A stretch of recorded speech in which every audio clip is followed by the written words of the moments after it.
In this video, I'm going to show you how to upscale image quality to 4K online. Now, this is the website we're going to do it on, and it's called Vance AI Image Upscaler. You simply find it by typing into Google Vance AI Image Upscaler, and that's the first thing that's gonna pop up.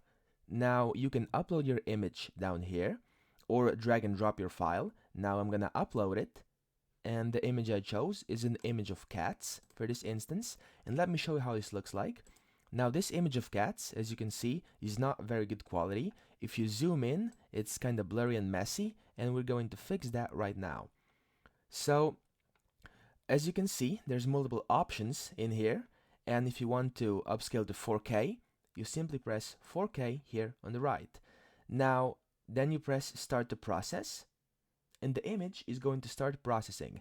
Now, this tool is free, and you have some free credits. However, after you use all your credits, you're gonna have to pay a little bit to get it. Now, as you can see, this is after. It's 4K resolution image, and already just by looking at it without zooming it in, you can see that it's much better quality. Now you can download it watermark free with one credit that you have, but you have to sign in for this and get an account done.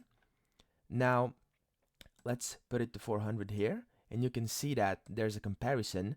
The 4K upscale is a much better and much more detailed picture than the one on the left, where it was very poor quality. And yeah, this is the best upscaler to upscale to 4K online.